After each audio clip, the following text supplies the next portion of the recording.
Hey hello guys, ஒரு ரைடுக்கு போறதுக்கு முன்னாடி நம்ம பைக்குக்கு என்னென்னலாம் செக் பண்ணணும், என்னென்னலாம் செக் பண்ணிருக்கணும்ங்கறத வந்து இந்த வீடியோல நம்ம பார்க்கலாம். ராயல் என்ஃபீல்டுக்கு மட்டும் இல்ல, எல்லா பைக்ஸுக்குமே வந்து இது வந்து காமன் தான். சோ வாங்க பார்க்கலாம்.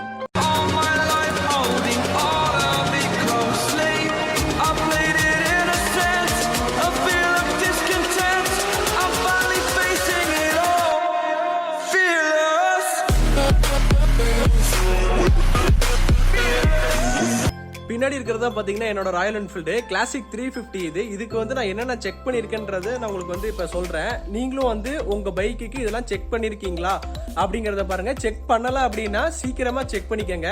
எங்களை ரைடு கூட்டிட்டு போற ராயல் என்ஃபீல்டு ஈரோடு மோட்டார்ஸ் ஷோரூம்லயே வந்து பாத்தீங்கன்னா செக்அப் வந்து ஃப்ரீன்னு சொல்லிட்டாங்க. நீங்க வந்து செக் பண்றதுல வந்து உங்களுக்கு ஃப்ரீ தான். அதுல ஸ்பேர்ஸ் ஏதாச்சும் மாத்தணும்னா மட்டும்தான் நம்ம வந்து பே பண்ற மாதிரி இருக்கும். இந்த மாதிரி வந்து என் வண்டிக்கு என்னென்னலாம் செக் பண்ணிருந்தாங்கன்னு பாத்தீங்கன்னா இன்ஜின் ஆயில் லெவல் செக் பண்ணாங்க.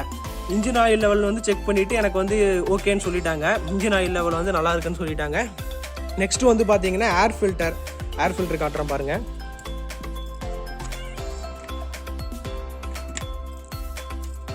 ஏர் ஃபில்டர் லெவல் வந்து அதே மாதிரி ஓகேவா இருக்குன்னு சொல்லிட்டாங்க. இந்த ரைடுக்கு வந்து இந்த ஏர் ஃபில்டர் போதும் அப்படின்ட்டாங்க. ரைடு போயிட்டு வந்து வேணா மாத்திக்கலான்ட்டாங்க. அதனால ஸோ நான் ஏர் ஃபில்டர் வந்து நான் சேஞ்ச் பண்ணலை. நெக்ஸ்ட் வந்து என் வண்டிக்கு என்ன பண்ணியிருந்தாங்கன்னு பார்த்தீங்கன்னா ஃபுல்லாக வந்து ஃபஸ்ட்டே வந்து வாட்டர் வாஷ் பண்ணிட்டாங்க. வாட்டர் வாஷ் பண்ணதுக்கு அப்புறம் தான் வந்து பார்த்தீங்கன்னா இன்ஜின் ஆயில் லெவல் செக்அப் இது பண்ணிட்டு ஏர் ஃபில்டர் செக்அப், அதுக்கப்புறம் பார்த்தீங்கன்னா ஸ்பார்க் பிளக் வந்து எனக்கு வந்து க்ளீன் பண்ணி போட்டிருந்தாங்க. ஸ்பார்க் பிளக் வந்து பிரச்சனையாக இருந்தால் கூட நம்ம வந்து வண்டி வந்து அடைச்சு போகிறது அந்த மாதிரி பிரச்சனையெல்லாம் வரும்.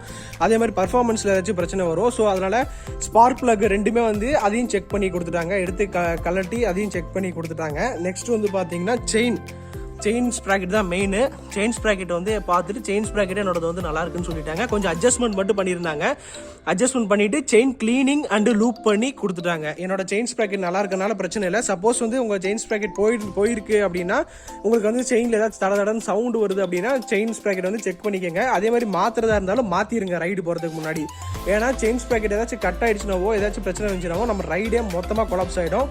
ஸோ அதனால வந்து செயின் ஸ்ப்ராக்கெட் வந்து ரொம்ப ரொம்ப முக்கியம். அது பாத்துக்கோங்க. நெக்ஸ்ட் வந்து பார்த்தீங்கன்னா பிரேக்ஸ் வந்து நம்மளுக்கு ஃப்ரண்ட் அண்ட் ரியர் ரெண்டுமே வந்து ரொம்ப ரொம்ப ரொம்ப ரொம்ப முக்கியம். அதனால வந்து பிரேக்ஸ் வந்து நீங்கள் வந்து போயிருக்கு அப்படின்னாலே கம்பல்சரி மாற்றிடுங்க. ரைடு போயிட்டு வந்து போகிற வரைக்கும் இது கரெக்டாக இருக்கும். இந்த பிரேக் பேட் கொஞ்சம் தான் போயிருக்கு அப்படின்ற மாதிரிலாம் வந்து நீங்கள் அதை தள்ளி போட்டு போகாதீங்க. பிரேக் வந்து போயிருக்குன்னு சொல்லிட்டாங்கனாலே பிரேக்ஸ் வந்து மாற்றிடுங்க. எனக்கு வந்து ஃப்ரண்ட் பிரேக் பேடு இதெல்லாமே வந்து கழட்டி க்ளீன் பண்ணி செக் பண்ணி பார்த்தாங்க. எல்லாமே நல்லா இருக்கு. நெக்ஸ்ட் அதே மாதிரி ரியரில் வந்து எனக்கு வந்து பிரேக் ஷூ அதுவும் வந்து நல்லா இருக்கு. பிரேக் ஷூ இருக்கனால பிரேக்லாம் வந்து அட்ஜஸ்ட்மெண்ட் பண்ணி தான் பண்ணியிருந்தாங்க. எனக்கு வந்து இந்த பெடல்லாம் கொஞ்சம் அட்ஜஸ்ட்மெண்ட் பண்ணி கொடுத்தாங்க. மற்றபடி ஏன்னா என் வண்டி ஆல்ரெடி நான் சர்வீஸ் பண்ணிட்டேன். முன்னாடியே கொஞ்ச நாள் முன்னாடி தான் பண்ணியிருந்தேன் நான். அதனால வந்து எனக்கு வந்து செக்அப்லேயே எல்லாமே ஓகே ஆயிடுச்சு. சும்மா சின்ன டைட் அட்ஜஸ்ட்மெண்ட் அந்த மாதிரி பண்ணதுக்கே சரியாயிடுச்சு. நீங்கள் வந்து உங்கள் வண்டியை செக் பண்ணுறப்போ உங்களுக்கு இந்த மாதிரி ஏதாவது போயிருக்கு அப்படின்னு சொன்னாங்கன்னா கம்பல்சரி அதை வந்து மாற்றிட்டு வந்தீங்கன்னா தான் நீங்களும் சேஃபாக ரைடு பண்ண முடியும்.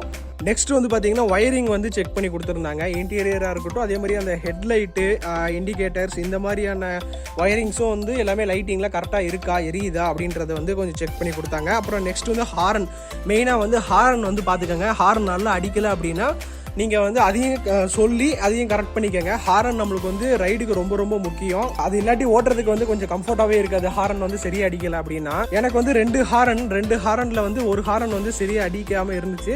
நான் சொன்ன அந்த கம்ப்ளைண்ட் அவங்க வந்து அந்த ஒயரிங் தான் இதை வந்து சின்னதாக லூஸ் ஆகிருக்க மாட்டிருக்கு. அதை சரி பண்ணி கொடுத்துட்டாங்க. இப்போ ஹாரன் வந்து பக்காவாக அடிக்குது. நெக்ஸ்ட் அதே மாதிரி பார்த்தீங்கன்னா உங்களோட டயர் கண்டிஷன் வந்து ரொம்ப ரொம்ப முக்கியம். ஏன்னா வந்து ரைடில் வந்து மேக்ஸிமம் ப்ராப்ளம் எல்லாரும் ஃபேஸ் பண்ணுறதே பார்த்தீங்கன்னா இந்த பஞ்சர் தான். இந்த பஞ்சர் மட்டும் வரலனாலே ரைடு வந்து ரொம்பவே நல்லா இருக்கும். ஏன்னா பஞ்சர் ஆயிடுச்சுன்னா நம்ம கூட வரவங்கலேருந்து எல்லாருமே வந்து அதனால அஃபெக்ட் ஆவாங்க. டயர் லெவலும் செக் பண்ணிட்டு வண்டியில வந்து டயர் நல்லா இருக்கு அப்படின்னு சொல்லிட்டாங்க. அதே மாதிரி நான் சொல்லணும்னு இருந்தேன், நீங்க ரைடு வரதுக்கு முன்னாடி நாள் வந்து கம்பல்சரி நீங்க வந்து ஏர் ப்ரெஷர் பிடிச்சிருங்க. ஏர் ப்ரெஷர் பிடிக்காம இருந்தாலும் நம்மளுக்கு வந்து பஞ்சர் ஆகிறதுக்குள்ள அது வாய்ப்பு இருக்கு. ஸோ அதனால ஏர் ப்ரெஷர்லாம் கரெக்டாக வச்சுக்கோங்க. உங்களுக்கு அப்பதான் வண்டியோட பர்ஃபார்மன்ஸும் நல்லா இருக்கும். என்னோட ஸ்போக் வீலு நான் வைக்கக்கூடிய டயர் லெவல் ப்ரெஷர் பார்த்தீங்கன்னா ஃப்ரண்ட்ல வந்து 22, ரியரில் வந்து 32 வைக்கிறேன் சிங்கிள் ரைடுக்கு. இதே டபுள்ஸ் போகிற மாதிரி இருந்துச்சு அப்படின்னா 24 ஃப்ரண்ட்டில் வைப்பேன், ரியரில் வந்து 34 வைப்பேன். இதுதான் வந்து நான் என்னோட வண்டிக்கு நான் மெயின்டைன் பண்ணிட்டு இருக்கிறது. இது வந்து 15 days ஒன்ஸ் நான் வந்து செக் பண்ணிவிடுவேன். அதே மாதிரி ரைடு போகிறதா இருந்துச்சுன்னா நான் முன்னாடி நாள் நைட்டு வந்து டயர் ப்ரெஷர் செக் பண்ணிவிடுவேன். இதே மாதிரி நீங்களும் செக் பண்ணிக்கோங்க. நெக்ஸ்ட் வந்து பார்த்தீங்கன்னா மொபைல் ஹோல்டரு. நம்ம என் வண்டியில் நான் இன்னும் ஃபிக்ஸ் பண்ணலை, நான் வந்து ஃபிக்ஸ் பண்ண போகிறேன், இன்றைக்கி தான் ஃபிக்ஸ் பண்ண போகிறேன். மொபைல் ஹோல்டர் வந்து மஸ்ட்டு கொஞ்சம் தேவைப்படும் நம்மளுக்கு ரைட் போகிறதுக்கு. ஏன்னா வழி தெரியல அப்படின்னா நம்ம அதில் கூகுள் மேப்ஸ் போட்டு நம்ம போகிற மாதிரி இருக்கும். அதுக்கு மொபைல் ஹோல்டர் கம்பல்சரி தேவைப்படும். என்னோட பர்சனல் அட்வைஸ் நான் என்ன சொல்கிறேன் அப்படின்னு பார்த்தீங்கன்னா, மொபைல் ஹோல்டர் இருக்கட்டும், வழி தெரியலனா மட்டும் அதில் மொபைல் வச்சு யூஸ் பண்ணுங்கள். மற்ற எல்லா டைம்லையும் மொபைல் அதிலேயே வச்சுருக்காதீங்க. ஏன்னா இன்கேஸ் ஆஃப் ஏதாச்சும் ஸ்பீட் பிரேக்கர்ஸ்லையோ இல்லை ரஃப் ரோட்லேயோ நம்ம ஓட்டும் போது நம்ம மொபைல் வந்து கீழே விழுறதுக்கு வாய்ப்பு இருக்குது. நம்ம எவ்வளோ காஸ்ட்லியாக போட்டு மொபைல் ஹோல்டர் வாங்கி வச்சுருந்தாலும் அதில் இன்கேஸ் ஆஃப் 2-3% வந்து கீழே விழுறதுக்கு வந்து ரொம்பவே வாய்ப்பு இருக்குது. அதனால் வந்து நீங்கள் மொபைல் எந்நேரமும் பைக்கில் அதிலேயே வச்சுட்டு ஓட்டாதீங்க. மேக்ஸிமம் பேக்கெட்லேயே வச்சுக்கோங்க, அதான் சேஃப்டி. நீங்கள் வழி தெரியலனா மட்டும் நீங்கள் மொபைல் ஹோல்டரை வந்து யூஸ் பண்ணுங்கள். நெக்ஸ்ட் வந்து பார்த்தீங்கன்னா டூல்ஸ் கிட்டாக இருக்கட்டும், ஃபர்ஸ்ட் எய்ட் கிட்டாக இருக்கட்டும், வண்டியில் எப்போவுமே இருக்கணும். அதை நீங்கள் வந்து செக் பண்ணிக்கோங்க. இல்லை அப்படின்னா எடுத்து வச்சுக்கோங்க. நெக்ஸ்ட் வந்து பார்த்தீங்கன்னா என் வண்டிக்கு வந்து கிளச்சு செக்அப் வந்து பண்ணியிருந்தாங்க. கிளச்சு செக்அப்பில் வந்து எனக்கு வந்து கொஞ்சம் லைட்டாக அட்ஜஸ்ட்மெண்ட் மட்டும் பண்ணியிருந்தாங்க. இந்த இடத்துல கிரீஸ்லாம் கொஞ்சம் போட்டு கொடுத்தாங்க. இது எதுக்குன்னா நம்ம ரைடு பண்ணும்போது கொஞ்சம் இப்படி நம்ம விடும்போது கொஞ்சம் ஸ்மூத்தாக நகரும். அதுக்காக தான் இந்த இடத்துல வந்து கிரீஸ் போடுறது.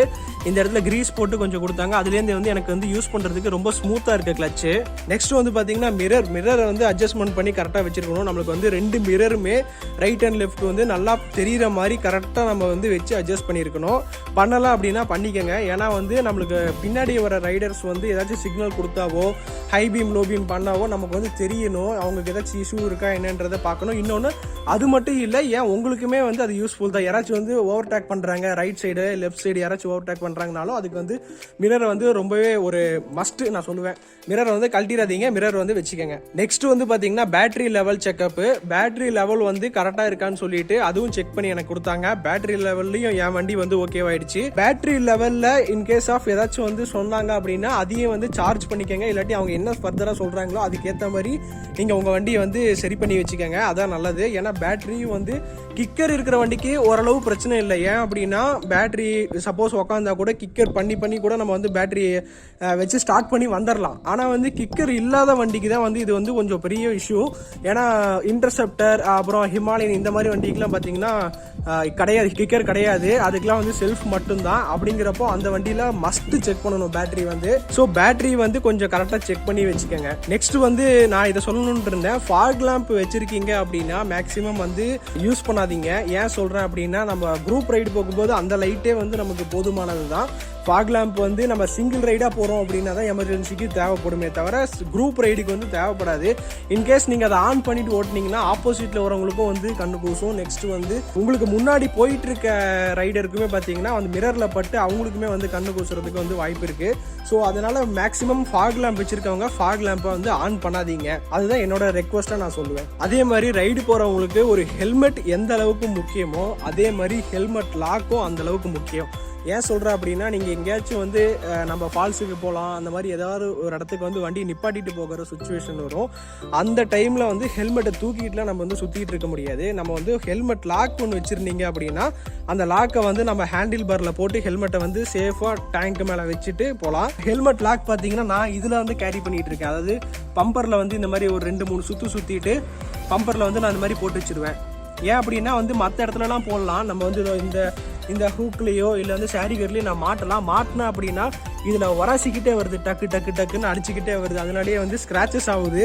அதனால தான் நான் ஐடியா பண்ணேன், இந்த மாதிரி நல்லா சுற்றுற மாதிரியான ஒரு ஒயர் லாக் இருந்துச்சு அப்படின்னா, ஹெல்மெட் லாக் இருந்துச்சு அப்படின்னா நம்ம வந்து இப்படி சுற்றி இங்கே மாட்டிக்கலாம். இது வந்து எங்கேயுமே டிஸ்டர்பன்ஸ் பண்ணாது உங்களுக்கு. இது அது பாட்டு தொங்கிட்டு வரும், அது பிரச்சனையே இல்லை. அதனால தான் நான் இங்கே போட்டிருக்கேன். சப்போஸ் நீங்கள் இந்த மாதிரி ஹெல்மெட் லாக் வச்சுருந்தீங்க அப்படின்னா இதில் மாட்டிக்கங்க. நெக்ஸ்ட் இதை நான் உங்ககிட்ட சொல்லணும்னு இருந்தேன். என்னென்னு பார்த்தீங்கன்னா சைடு ஸ்டாண்டாக இருக்கட்டும், சென்டர் ஸ்டாண்டாக இருக்கட்டும், இது ரெண்டுத்துக்குமே பார்த்தீங்கன்னா கிரீஸ் இல்லாட்டி வந்து செயின் லூப் வந்து கொஞ்சமாச்சும் பண்ணி வச்சுக்கோங்க.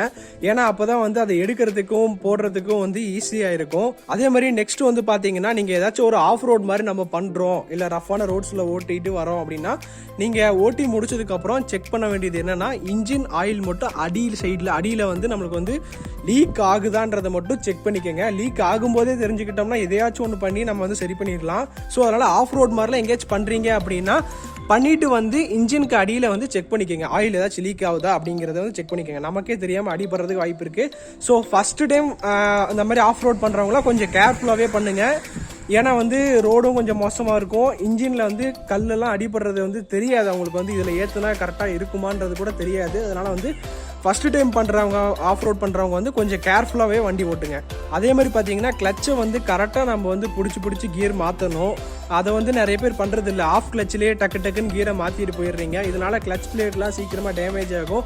கிளச் லிவரும் கரெக்டாக வந்து நீங்கள் பிடிச்சி யூஸ் பண்ணீங்க அப்படின்னா கிளச் லிவருமே நல்லா லைஃப் வரும். ஸோ அதனால் ரைடெலாம் போகும்போது இதெல்லாம் கொஞ்சம் மஸ்ட்டு கொஞ்சம் கரெக்டாக வந்து நீங்கள் மெயின்டைன் பண்ணி ஓட்டுங்க வண்டியை. அப்போ தான் வண்டி இன்ஜினாக இருக்கட்டும் எல்லாமே வந்து கொஞ்சம் நல்லாயிருக்கும் உங்களுக்கு ஓட்டுறதுக்கு. இது மாதிரி லாங் ரைடெலாம் போகும்போது இன்ஜின் நல்லா சீட்டிங் ஆகும், நல்லா செட் ஆகும் நம்மளுக்கு வந்து. அதனால் வந்து நம்ம வண்டியை எந்தளவுக்கு சாஃப்டாக மெயின்டைன் பண்ணி ஓட்டுறீங்களோ அந்தளவுக்கு வந்து வண்டி பர்ஃபார்மன்ஸ் நல்லாயிருக்கும். வண்டியும் இன்ஜின் நாய்ஸ் அந்த மாதிரிலாம் எதுவும் வராது. ஸோ அதனால் லாங் ரைடுக்கெலாம் வந்து கொஞ்சம் கரெக்டாக வண்டியை வச்சு ஓட்டுங்க. அதே மாதிரி நம்ம பைக்குக்கு வந்து ஏர் பொல்யூஷன் சர்டிஃபிகேட் வந்து எடுத்துருக்கணும் எல்லாருமே. லாங் ரைட் போகிறவங்க எல்லாத்துக்கும் வந்து இது தேவைப்படும். ஏன்னா நம்ம வந்து ஸ்டேட் விட்டு ஸ்டேட் போகிறோம். அதனால் வந்து நம்மளுக்கு ஏர் பொல்யூஷன் சர்டிஃபிகேட் வந்து ரொம்ப முக்கியம். அது வந்து ஒரு பைக்ஸை பொறுத்து கூட மாறும். உங்களுக்கு பார்த்தீங்கன்னா ஏர் பொல்யூஷன் சர்டிஃபிகேட் வந்து ஒரு பைக்குக்கு வந்து 6 மாதம் கொடுக்கலாம், ஒரு சில பைக்கு வந்து 1 வருஷம் கொடுக்கலாம். இப்போ என் பைக்கு பார்த்தீங்கன்னா 1 வருஷம் கொடுத்துருக்காங்க. அது ஒன்று எடுத்து வச்சுக்கிட்டீங்கன்னா சேஃப்டி. அதையும் நான் வந்து எடுத்துட்டேன். Chain loop plus chain cleaner எடுத்துக்கங்க. இன்கேஸ் ஆஃப் ஏதாவது செயின்ல வந்து மண் இருக்கு அப்படின்னா நம்ம வந்து செயின் கிளீனர் வந்து ஃபர்ஸ்ட் ஸ்ப்ரே பண்ணி அந்த அழுக்கெல்லாம் எடுத்துட்டு அதுக்கப்புறமா வந்து செயினை வந்து நம்ம வந்து செயின் லூப் பண்ணிக்கலாம். இன்னொன்று வந்து பார்த்தீங்கன்னா ஒரு சின்னதாக வந்து ஒரு டவல் ஒன்று எடுத்துக்கங்க. அதாவது கிளீன் பண்ணுறதுக்கு வந்து ஒரு கிளாத் ஒன்று வச்சுக்கோங்க. அது எதுக்குன்னா இந்த மாதிரி செயினில் ஏதாச்சும் தொடரும் அந்த மாதிரி சுச்சுவேஷனில் வந்து நம்ம டவல் எடுத்துகிட்டு போகல அப்படின்னா நம்ம வந்து துணியை தேடிக்கிட்டு இருக்கணும் எங்கேயாச்சும் போயிட்டு. அதனால வந்து ஒரு சின்ன டவல் எடுத்து இந்த பக்கம் சைடு பாக்ஸில் கிளாசிக்கில் வச்சுக்கலாம். நம்ம இன்டர்செப்டர் ஜிடி அந்த மாதிரி ஹிமாலயன் அவங்களுக்குலாம் வந்து இந்த சீட்டை ஓப்பன் பண்ணிங்கன்னா தெரியும் உங்களுக்கு. வந்து அந்த இடத்துல வந்து சின்னதாக ஒரு டவல் வச்சுக்கோங்க. அது வந்து யூஸ்ஃபுல்லாக இருக்கும், உங்களுக்கு தேவைப்படும். ஓகே காய்ஸ், கிட்டத்தட்ட நான் வந்து எல்லாத்தையுமே கவர் பண்ணி சொல்லிட்டேன். என் வண்டிக்கு என்னென்ன செக் பண்ணாங்கன்றது முதற்கொண்டு ஃபுல்லாகவே எல்லாமே நான் சொல்லிட்டேன்.